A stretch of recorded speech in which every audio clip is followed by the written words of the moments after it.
तो जम्मू के कठुआ में जो आतंकवादी रात में मारा गया वो इलाके के गांव वालों की सजगता के कारण पकड़ा गया।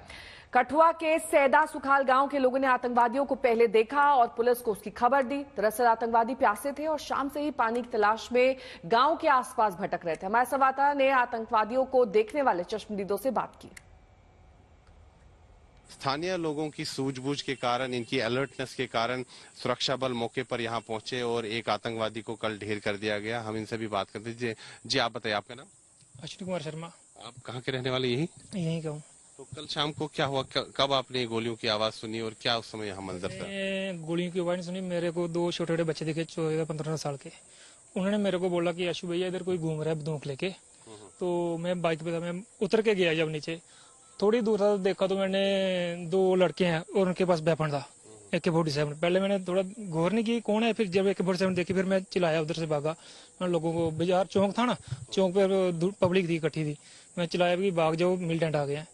तो बस फिर वो लोगों ने सुन लिया और भाग गए घर को वापस। फिर उन्होंने उसी वक्त फायरिंग शुरू कर दी। थोड़ी सी आगे आके पानी मांग रहे थे, प्यासे थे, पानी मांग रहे थे। वो मेरे को बोले भैया पानी पिला दो, पानी पिला दो। अच्छा, आपने आतंकवादियों को खुद देखा? हाँ, खुद देखा। इतनी दूर थे, कोई 20-25 फुट की दूरी, पानी मांग रहे थे। क्या शक हुआ कि ये, आपको लगा कि आतंकवादी? सर जब वेपन देखा तो शक की। और क्या कपड़े पहने थे उन्होंने? काले कपड़े थे। काले कपड़े? मार्क्स से लगा पहना था एक ने, थोड़ा सा जो आगे था। भाषा कौन सी बोल रहे थे? हिंदी बोल रहे थे वैसे। हाँ भैया पानी, उर्दू सुनने, भैया पानी पिला दे। हमने कौन सी इतनी बात तो नहीं की, मगर जो बोला मेरे को कि पानी पिला दे भैया, मेरी बात सुन, वहां इधर बैठ के बात करते हैं, पानी पिला दे मेरे को, प्यास लगी, इतने बोला उसने। मैं तो समझिएगा कि ये मिलिटेंट है।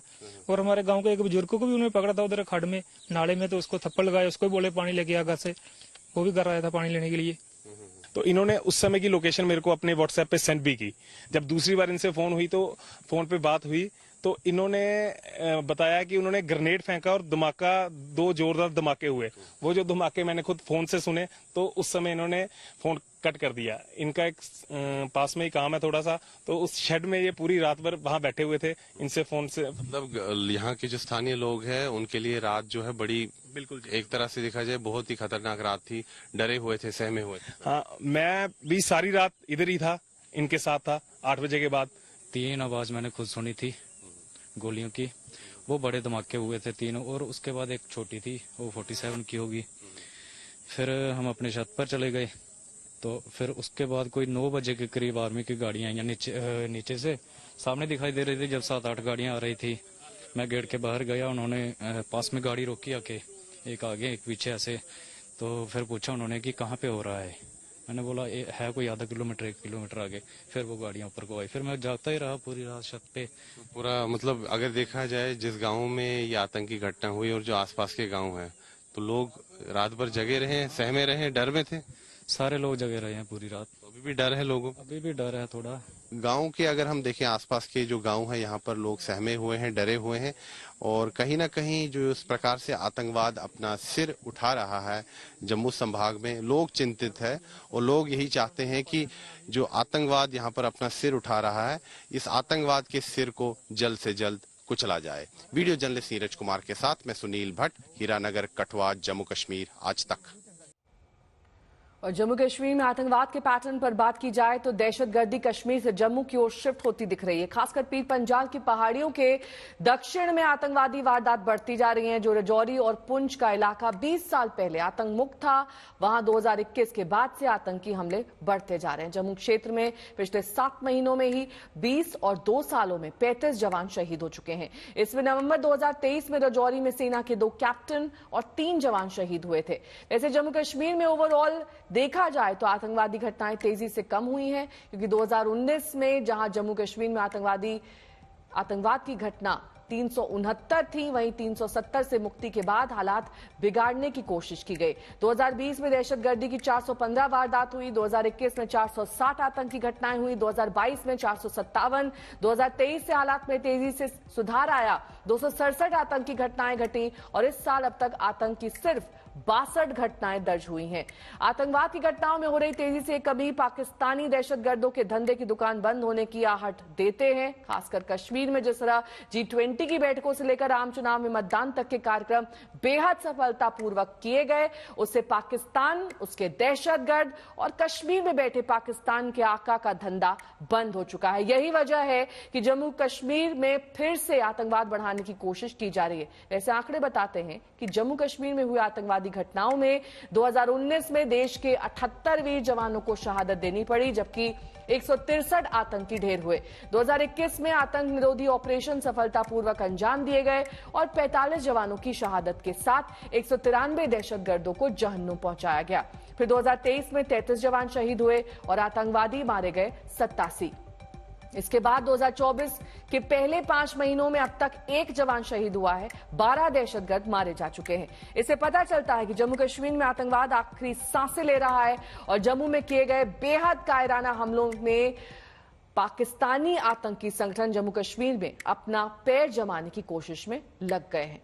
तो जम्मू कश्मीर में 3 दिन में 3 आतंकी पर सियासत शुरू हो गई है। कांग्रेस ये कह रही है कि हमारे जवान शहीद हो रहे हैं और प्रधानमंत्री शपथ ग्रहण में शामिल हो रहे हैं। तो वहीं आम आदमी पार्टी विधायक सोमनाथ भारती ने कहा कि सर्जिकल स्ट्राइक की मांग उन्होंने की है।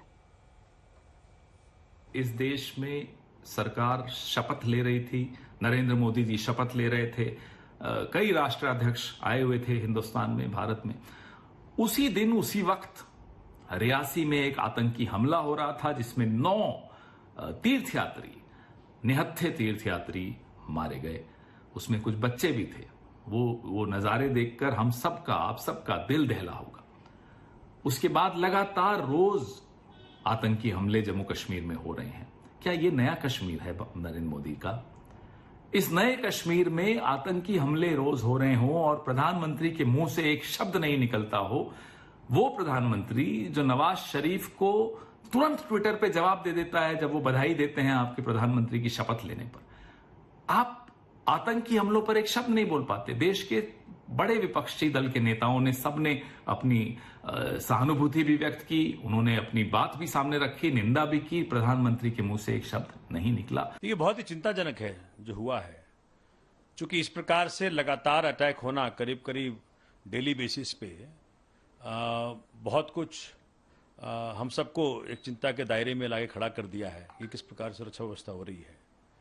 और सरकार को बहुत सख्त कदम उठाने चाहिए। We must haul out all terrorist, anybody, उसमें कोई मर्सी नहीं दिखानी चाहिए। और अगर नेबरिंग कंट्री इस प्रकार की हरकत कर रहा है तो सरकार को कदम उठाने चाहिए। नेशनल कॉन्फ्रेंस नेता फारूक अब्दुल्ला ने इस आतंकी हमले की निंदा की। उन्होंने कहा कि बंदूक के दम पर किसी भी समस्या का समाधान नहीं हो सकता है। Whichever government tomorrow is in here, we'll have to still face the same thing. And innocent people die. You see that a security person of the CRPF died in that attack in Kotwa, in Doda. Now look at these things. Look at them seriously. And we need to come out of these situations. How long will we face these tragedies? And we have a yatra coming now, which is a major yatra. Any small incident that might take place in that will be blown up in the rest of the country.